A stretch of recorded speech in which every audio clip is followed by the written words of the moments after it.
ඔන්න Nothing company එක යාළගේ තුන්වෙනි ස්මාර්ට්ෆෝන් එක විදිහට Nothing Phone 2A කියන ඩිවයිස් එක රිලීස් කරලා තියෙනවා. මේක ගොඩක් වෙලාවට ලංකාවේදී රුපියල් ලක්ෂයකට වගේ ගන්න පුළුවන් වේවි. ඔයාලා දන්නවා ඒ ගාන කියන්නේ ලංකාවේදී වුණත් අපිට හොඳ ස්මාර්ට්ෆෝන් එකක් ගන්න ඕන නම් වියදම් කරන්න ඕන ගාන කියලා. ඉතින් මේ Nothing Phone 2A කියන ස්මාර්ට්ෆෝන් එක Midrange මාකට් එකේ වැඩිම ෂෙයාර්ස් තියාගෙන ඉන්න Samsung ලට එතකොට Xiaomi ලට වගේම අනිත් හැම කම්පැනි එකකටම අනිවාර්යයෙන්ම අභියෝගයක් වේවි. හැබැයි අද අපේ කතාව මේ Nothing Phone 2A එක ගැනම නෙවෙයි. අද අපි කතා කරන්නේ මේ Nothing Phone 2A එක රිලීස් කරන තැන වෙනකන් ආව තාම වයස අවුරුදු 3ක්වත් නැති. ඒත් ගොඩක් හොඳට establish වුණ giant smartphone companies වලට අභියෝග කරන්න පුළුවන් මට්ටමට මේ Nothing Phone company එක develop වුණේ කොහොමද කියන එක ගැන කතා කරන එක. ස්මාර්ට්ෆෝන් ඉන්ඩස්ට්‍රි එක කියන්නේ එක විදිහකට සැචුරේටඩ් වුණ. ඒ වගේම අලුත් ප්ලේයර්ස්ට පොඩ්ඩක් ඔළුව දාන්න අමාරු ඉන්ඩස්ට්‍රි එකක්. මොකද මේකට එන්ටර් වෙන්න නම් එයාලට ගොඩක් ලොකු සල්ලි බලයක් තියෙන්න ඕන. හැබැයි එහෙම තිබුණත් මේකේ ඉන්න ජයන්ට් කම්පැනිස් එක තරග කරනවා කියන්නේ ගොඩක් අමාරු වැඩක්.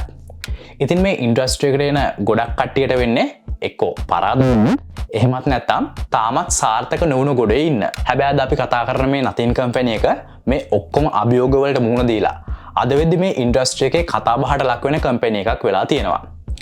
ඒකට හේතුව අර හැම දේවල් එක්කම ඒ එක කම්පැනි එකකටවත් නැති තුරුම්පුවක් මේ Nothing කම්පැනි එකේ තියෙන එක. ඒ තුරුම්පුව තමයි Carl Pei. ඉතින් අපි මේ Nothing කම්පැනි එක ගැන කතා කරද්දී Carl Pei ගැනත් කතා නොකර බෑ. මේ Carl Pei 1989 දී ඉපදෙන්නේ චීනයේ බීජින් වල. Carl පොඩි කාලෙම එයාගේ ෆැමිලි එක ඇමරිකාවට යනවා. හැබැයි දැන්ට මෙයාට සිටිසන්ෂිප් එක තියෙන ස්වීඩන් වල තමයි මෙයා වැඩි කාලයක් ඉන්නේ. ස්වීඩන් වල ස්ටොක්හෝම් ස්කූල් ඔෆ් ඉකොනොමික්ස් වල සයන්ස් ඩිග්‍රී එකක් කරන්න පටන් ගන්න මෙයා ඒක 2011 දී අතහැරලා දාන්නේ ස්මාර්ට්ෆෝන් මැනුෆැක්චරර්ස්ලාත් එක්ක ෆුල් ටයිම් වැඩ කරන්න හම්බෙන ඔපචුනිටි එකත් එක්ක. මුලින්ම මෙයා වැඩ පටන් ගන්නේ Nokia කම්පැනි එකේ. හැබැයි ඒකේ මෙයා ඉන්නේ මාස 3ක් විතරයිලු. ඔය ඉන්න අතරේ Meizu කියන Chinese smartphone brand එකේ fan website එකක් මෙයා හදනවා. ඉතින් මේකට හිත ගියපු Meizu ලගේ Hong Kong branch එක එයාලගේ marketing team එකත් එක්ක වැඩ කරන chance එක මෙයාට දෙනවා. ඔන්න ඊට පස්සේ තමයි කාල්ට එයාගේ ජීවිතය වෙනස් කරන opportunity එක හම්බෙන්නේ. එයාට මේ opportunity එක හම්බෙන්නේ Oppo කියන Chinese giant company එකේ. ඒ බ්‍රෑන්ඩ් එකේ ඉන්ටර්නැෂනල් මාකට් මැනේජර් විදිහට. මෙතන කාල් වැඩ කරන්නේ පෙටේ ලාවුගේ ඩිටෙක්ට් සුපර්විෂන් එක යටතේ. කාල්ට මේ පොසිෂන් එක ගැලපෙන්න ප්‍රධාන හේතුවක් තිබුණා. චයිනීස් ෆැමිලි එකකින් එන මෙයාට හොඳට චීන භාෂාව කතා කරන්න පුළුවන්. එතකොට ඒ භාෂාව වගේම සංස්කෘතිය ගැනත් එයා දන්නවා. තව USA වල වගේම ස්වීඩන් වලත් හැදුණු නිසා බටහිර භාෂාව වගේම සංස්කෘතිය ගැනත් එයාට හොඳ දැනීමක් තියෙනවා. ඉතින් මෙච්චරකල් චීනෙන් එහාට තමන්ගේ ස්මාර්ට්ෆෝන්ස් ලොකුවට සෙල් කරගන්න බැරි වෙලා හිටපු මේ චීන දයවන්තයා අභියෝගයක් විදිහට මේ වැඩේ කාල්ට බාර දෙනවා. මෙතන මේ විදිහට වැඩ කරන කාල්ට ඊට අවුරුදු දෙකකට පස්සේ ලොකු අභියෝගයක් හම්බෙනවා. ඒ OnePlus කියන ස්මාර්ට්ෆෝන් බ්‍රෑන්ඩ් එක පටන් ගන්න. මේ වැඩේ එයා කරන්න පටන් ගන්නේ එයාගේ බොස් පෙටේ ලාවු එක්ක. මෙයාට හම්බෙන ටාගට් එක මෙහෙම හදන OnePlus One ස්මාර්ට්ෆෝන් එකේ යුනිට්ස් 50000ක් විකුණන එක. හැබැයි එයාලා මේ OnePlus One units මිලියනයක් විකුණනවා. මේක මෙච්චර සාර්ථක වෙන්න ප්‍රධාන හේතුව Carl Pei මේ ස්මාර්ට්ෆෝන් එක වෙනුවෙන් හදපු hype එක. ඔයාලට ඒ කාලේ OnePlus One ෆෝන් එකක් ගන්න නම් ඒකට invitation එකක් ගන්න ඕන වුණා. මේ invitation එක දෙන්න පුළුවන් උනේ OnePlus One ෆෝන් එකක් ගන්න eligible වුණ කෙනෙක්ට විතරයි. එහෙම eligible වෙන්න නම් එයා දැන් use කරන එයාගේ ෆෝන් එක එයාම කඩලා smash the pass කියන tagline එකත් එක්ක ඒ වීඩියෝ එක YouTube වලට දාලා එයාලට application එකක් දාන්න ඕන වුණා.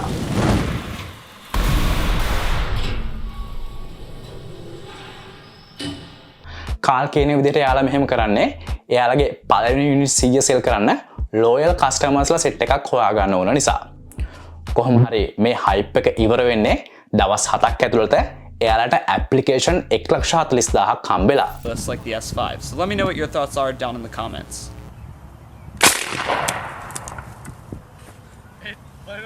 And here we go. Let's take a look. So we have potato all over the back cover. We've got potato all over the screen with a cracked screen. මේ කාලේ වෙද්දි ගොඩක් Android phones ආවේ stock Android වලට උඩින් දාලා තිබුණ ගොඩක් heavy ඒ brands වලට ආවේනික skins එක. මෙහෙම හදපු Chinese skins වලදී ගොඩක් වෙලාවට එයාලා කරේ iPhones වලට සමාන විදිහට එයාලගේ skin එක හදන එක. මේ කාලෙම Google එයාලගේ stock Android experience එක customers ලාට දෙන්න වෙනම Nexus කියලා series එකක් continue කරගෙන ගියා. ගොඩක් tech enthusiasts ලා අතර ජනප්‍රිය වුණු මේ stock Android concept එක western market එක අල්ලන්න පුළුවන් හොඳම ක්‍රමයක් විදිහට කාල් අඳුර ගන්නවා. ඉතින් මේ OnePlus One phone එකට එයා ගොඩක් ලොකු heavy skin එකක් දාන්න යන්නේ නැහැ. ඒ වෙනුවට stock Android feel එක එන විදිහටම පොඩ්ඩක් customize කරපු skin එකක් මේකට use කරනවා. ඉතින් අර hype එක වගේම මේ stock feel එකටත් කැමති වෙන western market එක ඇතුලේ මේ OnePlus devices ගොඩක් ජනප්‍රිය වෙනවා. ඒ වගේම ඊට පස්සේ release වෙන OnePlus smartphones වලදීත් stock Android feel එක දෙන්න එයා සමහර තැන්වලදී ප්‍රසිද්ධිය කියන්නේ OnePlus වලට තරගෙ තියෙන්නේ Android brands එක නෙවෙයි iPhones එක කියන එක. කොහොම හරි ඊට අවුරුදු 7කට පස්සේ 2020 දී Carl Pei මේ OnePlus වලින් 9 වෙනවා. මේකට හරියටම හේතුවක් දන්නේ නැති වුණත් මේ news එක එළියට එන්නේ OnePlus 8T release වුණ දවස්වලමයි. Carl Pei ගැන කතා කරද්දී කිව්වේ එයාගේ ඉස්සරහා තියෙන targets වලට යන්න ඕන නිසා මෙතනින් අයින් වෙනවා කියලා. ඒ වගේම college degree එකක්වත් නැති හැබැයි හීනයක් විතරක් තිබුණ පුංචි කොල්ලෙක්ට දුන්න අවස්ථාව ගැන පිටේ ලාවුටත් Oppo කම්පැනි එකටත් ස්තුතියි කියන්න එයා අමතක කරන්නේ නැහැ. ඉතින් ඊට පස්සේ ටික දවසක් සද්ද නැතුව ඉන්න Carl Pei ආයෙත් ටෙක් ලෝකේ enthusiasts ලා අතරේ මාතෘකාවක් වෙන්නේ Nothing කම්පැනි එකත් එක්ක.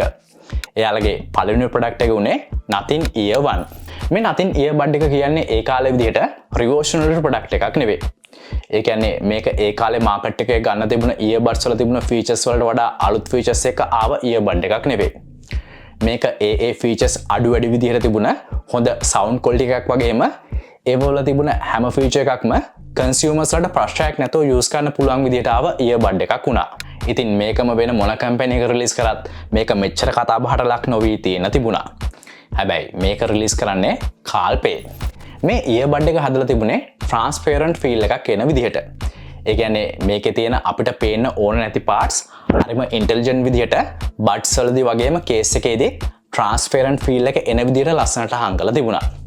ඒ වගේම right left වෙන් කරන්න සාම්ප්‍රදායික විදිහට use කරන L වගේම R අකුරු වෙනුවට මේකේ තිබුණේ right side එකේ red dot එකක් වගේම left side එකේ white dot එකක්. දැන් ඔයාලට හිතෙන්න පුළුවන් මේවා මහ ලොකු දේවල් නෙවෙයි නේද කියලා. ඔව් හැබැයි මේක වෙනස්. ඒ වගේම මේ කාලේ Apple හදන AirPods industry එකේ තියෙන හොඳම earbuds විදිහට benchmark වෙලා තිබුණු නිසා හැමෝම හැදුවේ ඒක විදිහට එයාලගේ product එක හදන්න. නැතිනොත් features පැත්තෙන් ඒ වැඩේ එහෙමම කරා. හැබැයි design එක පැත්තෙන් ලොකු unique look එකක් ඒකට දුන්නා. ඒ වගේම තව හැමෝටම මේක අහක දාන්න බැරි වෙන විදිහට ඒ featuresම තියෙන industry එකේ හැම giant company එකක්ම හදන features ඒ quality එකෙන්ම හැබැයි ඊට වඩා ගොඩක් අඩුවෙන් ඒ කියන්නේ $99කට මේ ප්‍රොඩක්ට් එක අපිට ගන්න chance එක දුන්නා. ඊට පස්සේ එයාලගේ ඊළඟ ප්‍රොඩක්ට් එක වෙන්නේ Nothing Phone 1 කියන device එක. මෙතනදී Nothing target කරන්නේ Midrange එකේ premium range එක. මේ phone එක එන්න කලිනුත් Carl Pei කරන්නේ මුළු tech industry එක පුරාම ලොකු hype එකක් මේක ගැන හදන එක. ඒ නිසාම මේ phone එක එනකන් ගොඩක් කට්ටිය බලාගෙන හිටියා. මෙතනදී Carl ප්‍රසිද්ධිය කියන්නේ එයා හදන්නේ මේ Nothing Phone එකත් එක්ක iPhones වලට අභියෝග කරන Android විකල්පය වෙන එක කියලා. හරි. මේ Nothing Phone 1 එක release වුණෙත් අර Ear 1 වගේම transparent design එකක් එක්ක. හැබැයි මේක release වෙන කලින් transparent back design එක phones ඕන තරම් ඇවිල්ලා තිබුණා. හැබැයි මේකේ විශේෂත්වය උනේ glip interface එක. ඉතින් මේක අලුත් දෙයක් නිසා මේක super hit එකක් වෙනවා. ඉතින් ආසන්න විදිහට මේකේ devices මිලියනයක් විතර sell කරන්න එයාලට පුළුවන් වෙනවා. ඊට පස්සේ Carl target කරන්නේ mid range එකේ ඉඳන් flagship category එක target කරගෙන smartphone එකක් release කරන්න. හැබැයි එතනදී එයා එකපාරටම high end flagship category එකට යන්නේ නැහැ.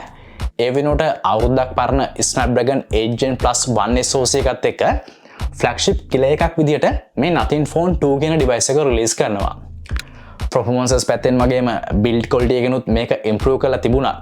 design එක පැත්තෙන් මේක Nothing Phone 1 එකට සමානයි. ඒ නිසා මේකට Nothing Phone 1 එක වගේ hit එකක් වෙන්න පුළුවන් වෙන්නේ නැහැ. මේක අසාර්ථක වෙන්න තවත් ප්‍රධාන හේතුවක් විදිහට මේකේ price tag එකත් හේතු වුණා කියලා තමයි මට හිතෙන්නේ. හරි. ඔන්න දැන් Nothing Phone එයාලගේ තුන්වෙනි smartphone එක විදිහට Nothing Phone 2A කියන device එක release කරලා තියෙනවා. මේ phone එක release වෙන්නේ mid range එකේ මැද හරිය තියෙන price tag එකකට. ඒ කියන්නේ මේකේ ගාන වැඩිමමත් නැහැ. හැබැයි අඩුත් නැහැ. ඒ වගේම මේ රේන්ජ් එකට කාල් අත දාන්නත් ලොකු හේතුවක් තියෙනවා. 2023 ස්මාර්ට්ෆෝන් සේල්ස් අරන් බැලුවම වැඩියෙන්ම විකුණලා තියෙන ස්මාර්ට්ෆෝන් එක තමයි iPhone 14 Pro Max device එක. ඊට පස්සේ මේ ලිස්ට් එකේ තියෙන්නේ iPhone 15 Pro Max කියන device එක. කොහොම හරි iPhones රජ කරන මේ ලිස්ට් එකේ තියෙන Android smartphones ගත්තම ඒවා විදිහට තියෙන්නේ mid-range category එකේ තියෙන Samsung smartphones. මෙතන තියෙන Galaxy A14 කියන්නේ mid-range එකේ තියෙන low price device එකක්. එතකොට A54 කියන්නේ mid-range එකේ තියෙන high price device එකක්. Nothing Phone 2 air release වෙන්නේ මේ දෙක අතරමැද price එකකට. ඒ නිසා mid-range එකේ Galaxy A55 වගේ device එකක් ගන්න හොයන කෙනෙක්ට මේක ඊට වඩා අඩුවෙන් ගන්න පුළුවන් හොඳ option එකක් වෙනවා. ඒ වගේම A15 වගේ ගන්න ඉන්න කෙනෙක්ට තව ටිකක් වැඩිපුර ගාණක් දීලා ගන්න ආස හිතෙන තරම් ලස්සන device එකක් තමයි මේක. ඒ වගේම කාල් මේ device එක release කරන mid-range category එකට devices හදද්දී manufacturers ලා consumers ලා ගැන හිතන එකට වඩා කරන්නේ production volumes ගැන හිතන එක විතරයි කියලා ලොකු චෝදනාවක් කරලා එයා එහෙම නැහැ කියලා ප්‍රැක්ටිකලිම පෙන්නනවා. මේ device එකේ sales expectations ගැන කතා කරද්දී කාල් ඉන්දියාව ගැන ලොකු බලාපොරොත්තුවක් තියාගෙන ඉන්නවා. ඒ නිසා එයා ඉන්දියාවට ගිහින් මේ device එක release කරන price category එකේ Indian market එකේ තියෙන devices set එකක් තෝරගෙන මගේ YouTube channel එකේ ඒව ගැන comparison video එකක් කරනවා. හැබැයි මෙතනදී මෙයා Samsung device එකක් තෝරගන්නේ නැහැ. ඒකට හේතුව නම් guess කරන්න අමාරුයි. කොහොම හරි මේකේ camera comparison එකේදී OnePlus device එකට මේ device එක පරාද වෙනවා. හැබැයි ඒක ඒ වෙලාවෙම live update එකක් දීලා ඒක fix කරන්නේ ඒ පොඩි දේ ගැනත් එයාලා හිතනවා. ඒ වගේම එයාලා ඉන්නේ කන්සියුමර්ස්ලා පැත්තේ කියන එකට ප්‍රැක්ටිකල් එක්සැම්පල් එකක් දීලා. ඉතින් මේ අලුත් device එක වගේම Nothing company එකේ මේ strategies කොච්චර සාර්ථක වේවිද කියන එක ගැන අපිට ඉස්සරහට බලා ගන්න පුළුවන් වේවි. ඒ ගැන අපි ඉස්සරහට කතා කරමු. මේ තියෙන්නේ Pixel series එක ගැන කතාව. මේ තියෙන්නේ Apple ගැන කතාව. අපිව subscribe කරලා bell notification on කරගන්න අමතක කරන්න එපා.